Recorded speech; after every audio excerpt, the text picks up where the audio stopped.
जय श्री कृष्ण राधे राधे खुलुमबाय लोगोफोर। दिनै आं नोंथांमोननिसिम मोनसे गोदान भिडिअ लाना फैलायबाय। आङो माखासे समनि आंखालनि गेजेरजोंब्लाबो हाखु दावरा माखासे भिडिअखौ नोंथांमोननो लाबोना होफैनो नाजादों। बेनि गेजेराव माबाफोर गोरोन्थि जायोब्ला नोंथांमोना आंखौ क्षमा होगोन होननानै आङो आसा खालामनाय थाबाय। मानोना आङो गुबै धोरोमनि मानसि नङा आरो आङो खुनु धोरोमजों लोब्बा गोनां मानसिबो नङा। अब्लाबो आङो जा मिथियो बेखौनो नोंथांमोननो भिडिअनि गेजेरजों फोरमायनो नाजायो। बेफोर फोरमायनो नाजानायाव आंहा माबाफोर गोरोन्थि बुंफ्लांबायबा बा बुंदोंब्ला एबा नङै खोथाखौ आं बुंफ्लांबायबा नोंथांमोना आंखौ गावनिनो मानसि होननानै क्षमा हो। आरो आं क्षमा बिखानाय जायो जे आंनिफ्राय रोंसिन रासिन माखासे धोरोम गुरुफोरनिफ्राय आङो माखासे क्षमा बिनाय जायो जे आं माबाफोर नङै खोथा बुंफ्लांदोंब्ला गुरु आरो एबा आंनि देरसिन लावसिन रोंगौथि गोनां सुबुंफ्रा आंखौ क्षमा होगोन होननानै आं आसा खालामो। मानोना आङो माखासे धोरोम बिजाबाव मोननाय आरो माखासे आंनि गोसोजों मोननाय आरो माखासे आङो शास्त्रआव लिरनाय बेफोरनि गासैबो एफा एफा लानानैसो भिडिअखौ खालामनाय जायो। अब्लाबो आंहा इसेबां रोंगौथि गैया हिसाबै गोबां गोरोन्थि जायो। आं बेखायनो नोंथांमोनाव क्षमा बिनो गोनां जायो। दा जेखियानो जादोआ लोगोफोर, आङो कृष्ण भक्तबो नङा आरो माखासे धोरोमजों लोब्बा गोनां मानसिबो नङा। नाथाय आं साधारन ब्रह्म धोरोमनि सासे सुबुंसो। आंनि धोरोमा ब्रह्म धोरोमानो। बेखायनो अब्लाबो आङो गोबां धोरोमनि खोथाफोरखौ मिथिनो लुबैयो आरो मिथिनो नाजायो। बेखायनो आं दिनै नंबाबो नङाबाबो जा एसे मिथिदों जे कृष्ण भक्त बिथांमोना आंखौ दुखु मोननो हागौ। दा आङो कृष्ण भक्त नङाबाबो मोनसे भिडिअ लानानै फैदों। बे भिडिअआनो जादों तुलसि माला। तुलसि मालानि सायाव आङो नोंथांमोननो माखासे खोथा खिन्थानो नाजादों। आरो तुलसि माला आरो रुद्राक्ष, तुलसि मालाखौ सोर गाननांगौ आरो माबायदि मानसिया गानो एबा माबायदि मानसिया गाननांगौ आरो रुद्राक्षखौ सोरबायदि मानसिया गानो एबा बबे धोरोमा गानो आरो माबायदि मानसिया गाननो गोनांथि दं, बेफोरनि थाखाय आङो सुंद' भिडिअ लानानै फैदों। दा तुलसि माला आरो रुद्राक्ष बे मोननै मालाया जेबो फाराग गैया लोगोफोर। रुद्राक्षखौ जेरैबायदि नेमखान्थिजों गाननांगौ, तुलसि मालाखौ बे एखे नेमखान्थिजोंनो जों गाननांगौ। दा नेमखान्थिया गोबाङैनो दं, नाथाय जों बेखौ फालिजोबनो हाया। जायफोर फालिजोबनो हाया, जायफोर फालिनो गोब्राब मोनो, बेफोर बे रुद्राक्ष आरो तुलसि मालाखौ गानाबाबो जायो आं सानो। मानो होनबा बेफोरबायदि तुलसि माला आरो रुद्राक्षखौ गाननानै नियमफोरखौ फालिनो हायाबा माखासे जोंहा पाप जायो एबा अपराध जायो। बे खोथाखौ नोंथांफ्रा निस्सय मिथिखायो जानो हागौ। दा आङो तुलसि माला गानोब्ला मा मा लाब जायो एबा मा मा इसोरनिफ्राय हेफाजाब मोनो, बेखौ आङो नोंथांमोननो सुंद'यै खिन्थानो नाजादों।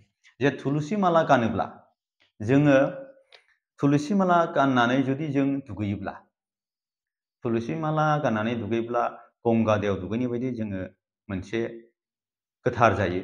जे तुलसि मालानाव नांनानै गलांनाय दैया गंगा दैनि समान। बेखायनो जोङो गंगा दैयाव दुगैनायनि समान गोथार जायो होननानै तुलसि माला गाननायाव फोथायनाय दं। आरो नैथियाव दङ, जाय मानसिया तुलसि माला गानो बे मानसिया अकाल मृत्यु जाया, थारमाने मिथिसयै खैफोद आफोद गोलैया, लामा सामायाव दुर्घटना जाया आरो गाज्रिया सुबुंफोरनि नोजोराव गोलैया आरो गाज्रि सुबुंफोरनि माखासे फान्दायनाय, माखासे आखल आखुआव जोङो लोब्बा जाया। आरो थामथियाव दं, तुलसि मालाखौ जाय मानसिया गानो बे मानसिया जम राजाया खाथियाव नुजाथिनो हाया।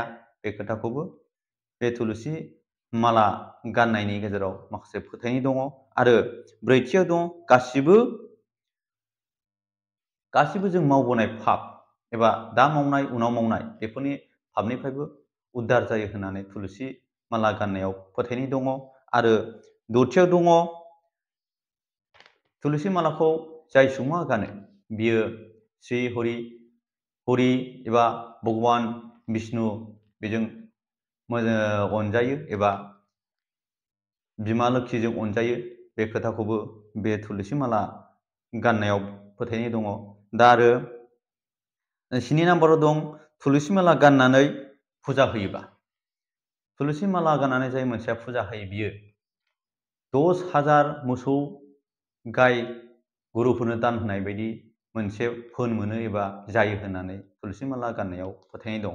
थारमाने जोंनि माखासे धोरोम बिजाबाव दङ, थैनायनि सिगां एबा थैनोसै समाव जुदि गुरुफोरनो एबा माखासे सादुफोरनो मोसौ गाय दान होयोब्ला बियो मा फोन मोनो बेखौ नोंथांमोना मिथिखायै जानो हागौ।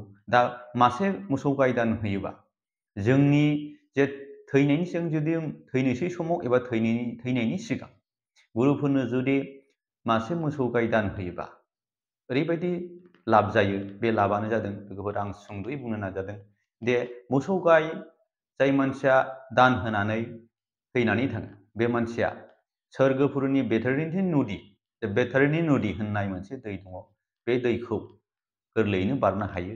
बेखौ जोङो मोसौ गायनि लान्जायाव हमथानानै बारनो हायो होननाय धोरोम बिजाबाव लिरनाय दं रायजोफोर, लोगोफोर।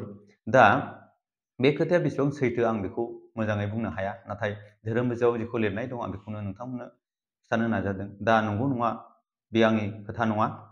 दा दाइनथियाव दं, थुलुसि मालाखौ जाय मानसिया गानो आरो थुलुसि मालाखौ जाय मानसिया गाननानै गासिबो नियम नितिफोरखौ पालन खालामजोबनो हायो, बे मानसिया गोसो आरो आखल आखु गासिबो सैथो आरो गोथार जायो होननानै बे थुलुसि माला गाननायाव फोथायनाय दं।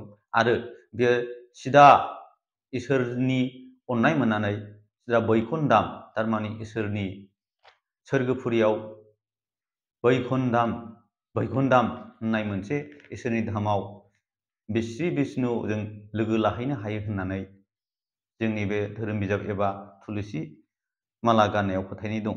आरो दङ, 10 नम्बराव दं, मिथिस'नो हायै माखासे जोंनि जिउआव फैनो गोनां निदान एबा जागासिनो थानाय निदान, बेफोर गासैबो निदान सिदानफोरा जोंनि देहा आरो न'खरनिफ्राय थुलुसि गाननानै जुदि जोङो मोजाङै मोजां जुदि नेम खान्थिखौ फालिलाङोब्ला गासिबो बे निदानफ्रा गावनो गाव नागारनानै थाङो एबा इसोरनि अननाय जों उदार जायो होननानै बे थुलुसि माला गाननायाव फोथायनाय दं लोगोफोर।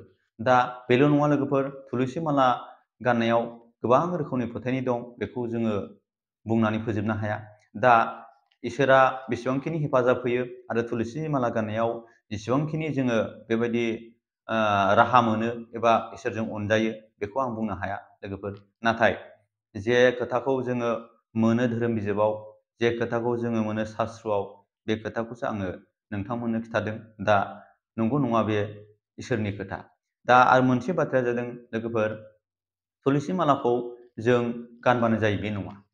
थुलुसि मालाखौ गानोबा जोंनाव माखासे मानिनो गोनां माखासे नेमखान्थि दं। बे नेमखान्थिखौ जों मानिनो हायाबा जोङो थुलुसिखौ गाननायनिफ्राय गानैयानो साबसिन होननानै आं सानो। मानो होनबा थुलुसि माला गानोब्ला जोंहा माखासे मावथारनांगौ नेमखान्थि दं। थुलुसि मालाखौ गानोब्ला जोङो गासिबो मिरामिस जानांगोन। जोङो माब्लाबा बेदर, सामब्राम बायदि बायदि जोङो ना बेदरनि बादैबो माखासे जोङो हाबा मावनो मोननाय नङा।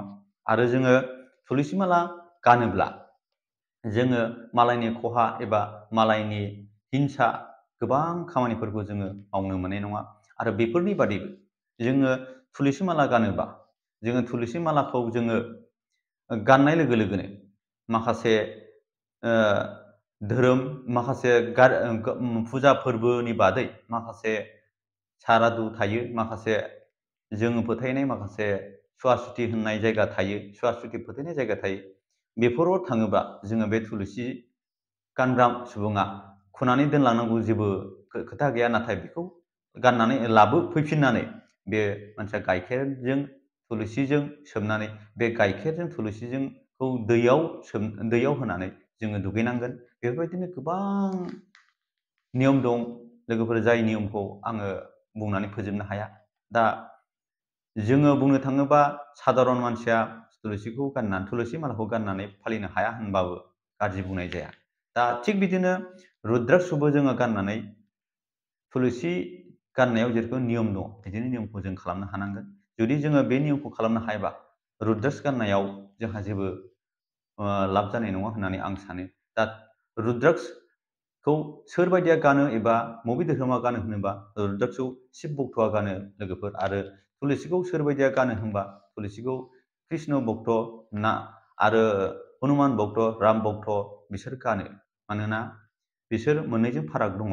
जिहेतु रुद्राक्ष गानग्राया शिब भक्त आरो थुलसि गानग्राया कृष्ण भक्त आरो राम भक्त आरो आरो हनुमान भक्त बेखौ नोंथांमोना मिथियै जानो हागौ। दा बिदिनो थुलसि गाननायनि फारागा बेनो आरो थुलसि गाननायाव मिथिनांगौ खोथाफ्रा बेनो। नाथाय गोबाङैनो मिथिनांगौ खोथा दं बेखौ बे भिडिअनि गेजेरजों नोंथांमोननो खिथाजोबनो हाया। दा आङो नोंथांमोननो बे रुद्राक्ष आरो थुलसि माला गाननायनि सायाव जे भिडिअ बानायदों बेखौ आङो नोंथांमोननिसिम एसेयावनो आर'ज गाबनाय एसेयावनो फोजोबनाय जाबाय। गोजोन्थों। जय श्री कृष्ण, जय श्री कृष्ण, राधे राधे।